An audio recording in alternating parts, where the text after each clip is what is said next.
दहशतगर्दों के सहूलतकार अफगान तालिबान पाकिस्तान को डसने से बाज ना आए।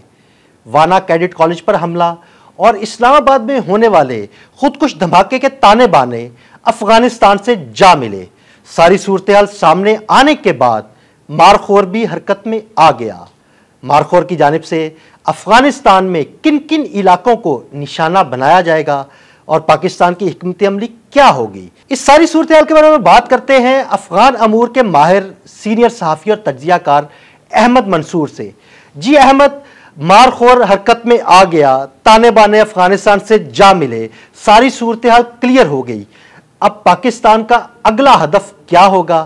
पाकिस्तान की जानिब से क्या इकदाम किए जाएंगे ताकि इन दहशत गर्दों का सर कुचला जा सके?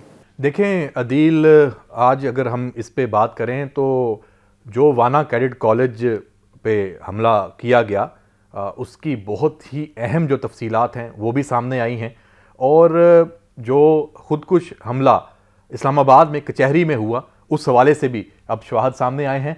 तो ये आपने मारखोर की बात की, तो मारखोर अफ़गानिस्तान में और अफ़गान तालिबान और टीटीपी का जो नेक्सस है और साथ रॉ जो उनका सरप्रस्त है, और वहाँ से अहकामात, हतमी अहकामात तो वहीं से आ रहे हैं, पूरा मंसूबा ये फिर मारखोर सामने ले आया है। और आपको मैं ये बता दूं कि जो इस्तांबुल मुज़ाकरात भी उसमें अफ़गान तालिबान कुछ ड्रामेबाजी करने की कोशिश कर रहे थे, वो भी उन शवाहद की वजह से वो ड्रामेबाजी कामयाब नहीं हो सकी जो मारखोर ने सामने रखे थे। तो मैं आपको ये अभी जो इस की तफसील बताने जा रहा हूँ, ये बड़ी होशरबा है। आपने नूर वली महसूद का नाम सुना होगा, जो टीटीपी का कमांडर है और अफ़गानिस्तान में है।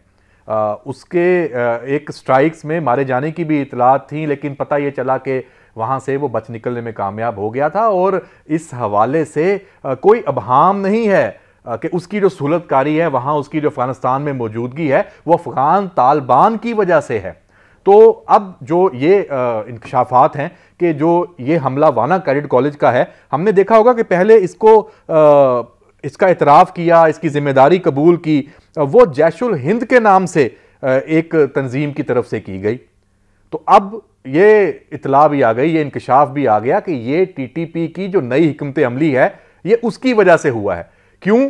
क्योंकि अफ़गान तालिबान की तरफ से अब टीटीपी पे ये दबाव था कि जब आप उधर कार्रवाइयाँ तुम लोग करते हो पाकिस्तान में दहशत गर्दी की, और सारी सहूलतकारी तो हम कर रहे हैं, तो हम पे बराह रास्त प्रेशर आ रहा है आलमी बरादरी का। जो सालस हैं कतर, तुर्की और दीगर ममालिक, वो भी हमारी एक नहीं सुन रहे। तो कार्रवाइयाँ ज़रूर करो, क्योंकि ठेका पकड़ा हुआ है राह से, और अपने भी अज़ाइम हैं, अपने भी मज़मूम मकासद हैं ब्लैकमेलिंग के, और इस खित्ते के अमन के नाम पे आप भत्ताखोरी और आपने अपना जो कब्जा जमाया हुआ है उसकी वजह से।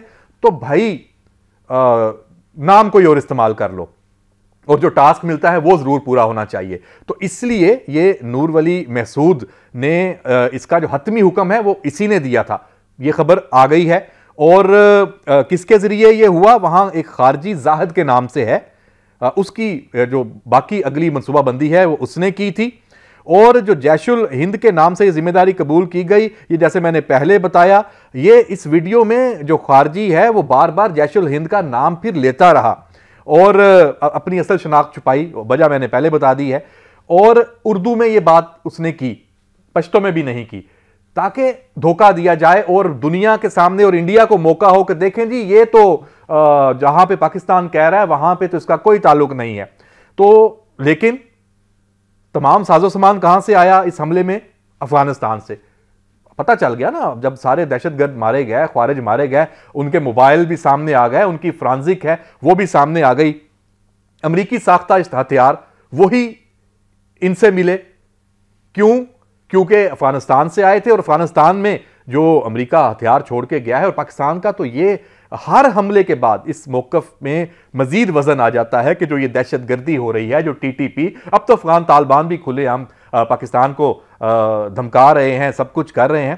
तो ये अब कैडेट कॉलेज जो वाना पर हमले का जो मकसद है, ये मकसद रॉ की तरफ से हदायत थी कि पाकिस्तान के अंदर जो सिक्योरिटी खदशात हैं ये उनको बढ़ाना है। और जब ये तमाम अफगान दहशतगर्द हैं, उनकी शनाख्त है वो हो गई है जो हमलावर थे, तो जो ढकी छुपी कोई अब बात नहीं रही, सारा प्लान है वो सामने आ चुका है। और अब जो आपका सवाल है कि इकदामात और मारखोर वहां पे क्या करने जा रहा है, करेगा, निशानदही अहदाफ की, टारगेट्स सरहद पार अफगानिस्तान में।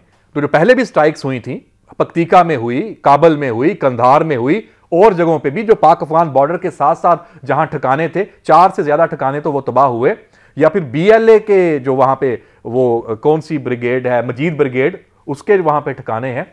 तो सबके जो मारखोर की तरफ से ये मालूमात, इंफॉर्मेशन मौजूद है पाकिस्तान की इंटेलिजेंस की तरफ से, और पाकिस्तान सफारती महाज पे कामयाब ही इसलिए है कि पाकिस्तान के पास ठोस शवाहद हैं, नाकाबिले तरदीद। अफगान तालिबान के पास भी टेबल पर जब बैठते हैं तो कोई जवाब नहीं होता। इस्तांबुल से भी वो इसी वजह से उठ के गए। अच्छा, एक मुतालबा पाकिस्तान का बड़ा ही, उसको सबने, कतर के जो सालिस थे बीच में, तुर्की के थे, उन्होंने तस्लीम किया। भाई आप कहते हैं कि आपका टीटीपी से कोई ताल्लुक नहीं है, आप कह देते हैं कि जी ये जो पाकिस्तान में दहशतगर्दी, अच्छा आपने जो दाइश खुरासान का नाम ले दिया कि वो तो हमारे भी दुश्मन है, तो भाई ऐसी बात नहीं है। आप फिर टीटीपी से जो ये हमले हैं वाना का हुआ, इसके खिलाफ फतवा दे दें, कह दें कि ये गैर शरई हैं, और बिल्कुल है, इसमें तो कोई शक नहीं है। आप अपने जब दीगर जो आपके फतवे इस हवाले से, दहशतगर्दी के हवाले से आते हैं, अफगानिस्तान में जो हमले होते हैं उसके हवाले से आते हैं, तो ये भी तो दहशतगर्दी है ना। मासूम जाने, कैडेट्स का, मासूम बच्चों का क्या कसूर? क्या आप उन पे आप हमला आवर करवा रहे हैं? खुद हमला आवर हैं। मैं नहीं कहता, पाकिस्तान की रियासत और सियासी और अस्करी क़यादत, उसमें कोई अभाम नहीं है इस बारे में अफगान तालिबान के हवाले से। अब ये मैं आपको बिल्कुल वाज़े अदील साहब बता रहा हूं कि पॉलिसी बड़ी अब सिंपल है, स्ट्रेट है। काबल जिम्मेदार है, अफगान तालिबान जिम्मेदार हैं। हां, अभी भी बातचीत है, कोई और जो सालिस हैं, दोस्त ममालिक हैं, वो अपना किरदार अदा करेंगे, करते रहेंगे। हमारी उम्मीद खत्म हो चुकी है, लेकिन हम मुज़ाकरात का रास्ता कभी पाकिस्तान तर्क नहीं करेगा। जब भी होगा आए बैठें, लेकिन बात वही 2 नुक्ते हैं। आप इनसे लाताल्लुकी इख्तियार करें, अपने जो मुल्क है उसमें इनकी मौजूदगी है, ये दहशतगर्दों की, टीटीपी की, बीएलए की, उसको खत्म करें। फतवा दें या ना दें, कार्रवाई जरूर करें। और एक जो बफर जोन है वो अब पाक अफगान बॉर्डर पे नागुज़ीर है।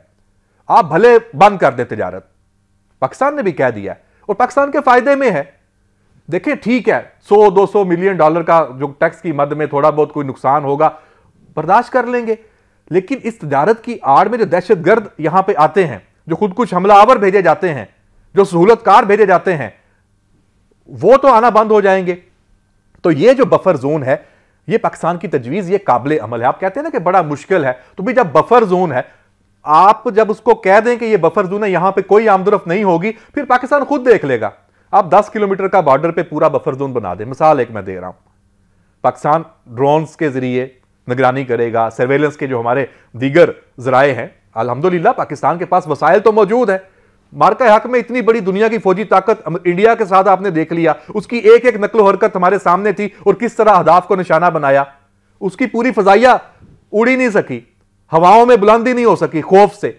तो भाई अफगानिस्तान में ये बफर जोन बनेगा, निगरानी भी हम खुद करेंगे। जो नकलो हरकत होगी, जो उस बफर जोन में आएगा, मारा जाएगा, बात ही खत्म हो जाएगी। तो फिर जो पाकिस्तान का ये एक मौकफ है, मुतालबा है, वो खत्म हो जाएगा कि अफगानिस्तान से दहशतगर्द आते हैं। आप अपने इलाके में खुश, हम अपने मुल्क में खुश, आप अपनी हुकूमत करें, आपको पाकिस्तान से ताउन नहीं चाहिए, ना लें, अपनी मर्जी से, आपका मुल्क है, आप संभालें, अपने अवाम के आप जिम्मेदार हैं, आप उन पर कब्जा करके बैठे हैं, हमें कोई इशू नहीं है। लेकिन जो एक आलमी किरदार होता है, जो इंसानी हकूक की खिलाफ वर्जियां हैं, जो खवातीन के हकूक का मामला, पूरी दुनिया भी देख रही है इस सारे मामले को, और पाकिस्तान को भी यकीनन इस पर तकलीफ होगी, लेकिन वो एक सफारती और अखलाकी उस हवाले से आवाज बुलंद करना होता है, पाकिस्तान करेगा। अब अफगान अवाम है, वो खड़े हैं, और अब आप ये भी मारखोर पे डाल देंगे कि वहां तालिबान के ऊपर हमले शुरू हो गए हैं। भी मारखोर ने तो अब काम करना है, पाकिस्तान की कौमी सलामती को यकीनी बनाना है, इंडिया के खिलाफ, रॉ के खिलाफ मुतहर्रिक है, काम पूरा, आंखें खुली हैं, कान बिल्कुल हर चीज से वाकफियत है, अफगानिस्तान में भी है। और भाई अफगान तालिबान मारखोर अगर आपको नहीं जानता तो कौन जानता है। इसलिए ये पंगे शंगे जो हैं ये बनते नहीं हैं, सुधर जाएं, और ये दहशतगर्दी नहीं चलेगी। ये मैं बार बार कहता हूं जब भी किसी प्रोग्राम में, किसी व्लॉग में, कि ये इनफ इज इनफ, और पाकिस्तान की सियासी और अस्करी क़यादत फैसला कर चुकी है। मैंने पिछली दफ़ा भी अदील साहब आपसे कहा था कि मुझे काबुल में ये अफगान तालिबान रजीम इस हालत में कि पाकिस्तान के खिलाफ और वो लगी रहे, दहशतगर्द भेजती रहे, मुझे नज़र नहीं आ रही। और देखते हैं ये मामला आगे कहाँ जाता है, और इस पर फिर आपसे यकीनन आइंदा भी बात होती रहेगी। बहुत शुक्रिया अहमद मंसूर, आपका बहुत शुक्रिया। जी बिल्कुल, अहमद मंसूर ने बड़ी तफसील के साथ आपको इस सारी सूरत हाल के बारे में आगाह किया और यह भी बताया कि हमारा अगला हदफ क्या हो सकता है। अदील अहमद और अहमद मंसूर को इजाज़त दीजिएगा। अल्लाह हाफिज़।